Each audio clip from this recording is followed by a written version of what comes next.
हमारी witness witness क्या होता है? देखना होता है। तो गवाह ने क्या किया होता है? देखा ही तो होता है ना? जहां आपको हैबिट हो रहने की मींस आपका निवास या किसी जीव जंतु का भी हैबिटेट हो सकता है। The next one is beasting, horror से बना है, डरावना। Prey, this is not PRAY, जिसका मतलब होता है प्रे करना, है ना? प्रेयर, प्रार्थना कर, उस पर अपना जीवन यापन करते हैं, वो स्कैवेंजर कहलाते हैं। तो हेल्प मिलेगी, ठीक है? और आपको लिखना है उस टाइप से। चलो देखते हैं। Describe a time when you were really close to a wild animal, जिसने लिखा है उसका देखते हैं।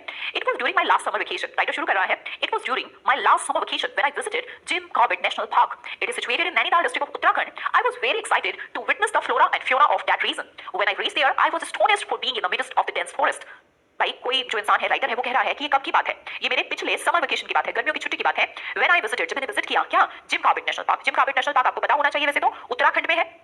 अगर कोई हमें से उत्तराखंड से है तो बिल्कुल जानते होंगे, नैनीताल डिस्ट्रिक्ट में है, ठीक है? इट इज सिचुएटेड, यह है कहां है? इन नैनीताल डिस्ट्रिक्ट ऑफ उत्तराखंड। उत्तराखंड में एक नैनीताल डिस्ट्रिक्ट है, वो टूरिस्ट प्लेस भी है नैनीताल, वहां पर है। आई वाज वेरी एक्साइटेड, मैं बहुत ज्यादा एक्साइटेड था। एक्साइटेड मतलब खुश था।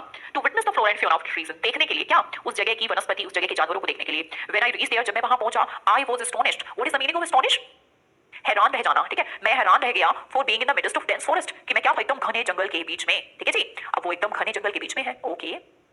I saw, मैंने देखा, सीखा सीखा of different species of animals, जंतुओं की डिफरेंट प्रजातियां मैंने देखी, एंड बर्ड्स, पक्षियों की, living in their natural habitat, और वो वहां पर अपने प्राकृतिक निवास में रह रहे थे। But it was during my wild life safari, wild life safari चलती है वहां पर, जैसे गाड़ी होती है उसके अंदर पूरा सेफ्टी से लेके जाते हैं। When I got an opportunity, तो मैं जब उस विजिट पे था तो मुझे अवसर मिला, आई गॉट एन अपॉर्चुनिटी, मुझे अवसर मिला to be just adjacent to a beautiful but a ferocious predator. What is the meaning of adjacent? बिल्कुल पास में था मेरे। क्या था तुम्हारे पास में? अ ब्यूटीफुल, सुंदर, बट अ फेरोशियस प्रेडेटर, खूंखार शिकारी। The beast I'm talking about is a leopard. जिस जानवर की मैं बात कर रहा हूँ वो कौन है? चीते की बात, तेंदुए की बात कर रहा हूँ, वो क्या है? leopard है, okay? I was so close to it, मैं उसके इतना पास था that I could hear it breathe, कि मैं उसकी सांस की आवाज भी मुझे आ रही थी। As it is of the feline species, तो ये किससे है? क्योंकि यह feline species से है। feline मतलब, feline का मतलब क्या बताया था? बिल्लियों की प्रजाति से है। The appearance and the structure, इसका जो दिखावट है, मतलब उसको जो दिख रहा है हमें, वो और उसका structure, it was like a big top cat. तो वो कैसा लग रहा था? जैसे बड़ा, जैसे जो बिल्ला होता है उस तरीके का लग रहा था, क्योंकि वो ऑफ कोर्स उसकी जो प्रजाति है, उसकी जो स्पीशीज है वो फेलाइन है। फेलाइन है मतलब कि बिल्ली की प्रजाति से वो आता है। कोई भी वर्ड अगर पूछना है किसी को तो पूछ लो, है ना? Spots on its skin were adding to its beauty. ये इट कौन है भाई?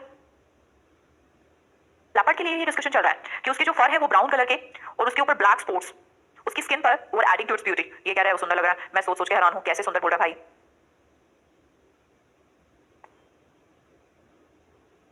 तो हम क्या सोचेंगे? Brown eyes and teeth were really looking horrifying. मतलब उसकी स्किन तो अच्छी लग रही थी, अच्छी मतलब प्यारी लग रही थी, उसको लग रही थी, पता नहीं यार कैसे लग रही थी, बट उसकी जो ब्लूइश ब्राउन आईज, उसकी आंखें एकदम ब्लूइश ब्लू और ब्राउन कलर की, और टीथ बहुत डरावने लग रहे थे। I came to know from the guide, मुझे गाइड ने बताया that it can run up to the speed of 60 kilometre per hour to catch its prey, कि ये अपने शिकार को पकड़ने के लिए 60 किलोमीटर प्रति घंटा की स्पीड से चलता है। ओके जी।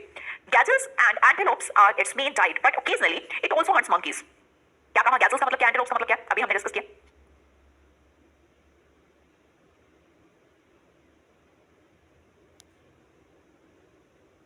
गैसिल मतलब बारहसिंगा, और एंटेलोप मतलब हिरन। गुड। तो जो मेन इसकी जो डाइट है ना, वो तो ये दोनों खाता है। ओकेजनली, ओकेजनली मतलब कभी कभी। It also hunts monkeys, monkeys को भी हंट कर लेता है, शिकार बना लेता है। बर्ड्स को भी कभी कभी, एंड रोडेंट्स को भी, गिलहरी को भी। It often brings its prey upon to the branches of a tree to eat it.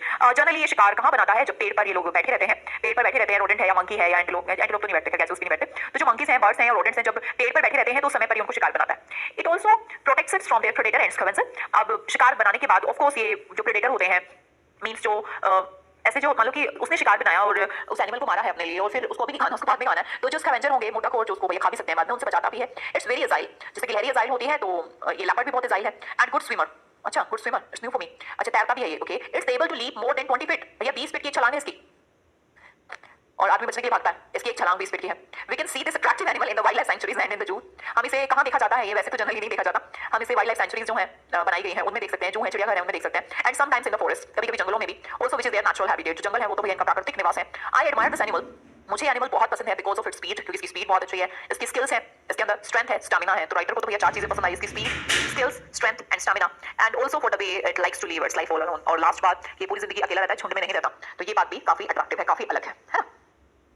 हाँ जी, बताइए। किसी जहां वाक्य शुरू करने के लिए कुछ भी हमारे पास साधन नहीं होता, वहां पर हम इस डमी सब्जेक्ट का प्रयोग करते हैं, और इस डमी सब्जेक्ट का नाम है देयर, जो कि इंडिकेट करता है उस प्लेस को, ठीक है जी। अब समझाते हैं आपको देयर की सेंटेंसेस कैसे। सबसे पहले सीखते हैं कि अगर प्रेजेंट टेंस है, मतलब कि वर्तमान काल है, तो उस समय पर हम देयर का प्रयोग कैसे करते हैं। देखिएगा, देयर बिल्कुल स्टार्टिंग में आता है। आप समझिए कि इसके बाद इज एम आर प्रेजेंट में आएंगे, पर देयर का रिलेशन इज एम आर से नहीं होता, तो किससे होता है? इसके बाद आने वाले नाउन से होता है। उसके बाद हो सकता है हमें आर्टिकल लगाना पड़ जाए, ए लगाना पड़ जाए, एन लगाना पड़ जाए, मैनी लगाना पड़ जाए, पर उसके बाद कोई ना कोई नाउन जरूर होगी।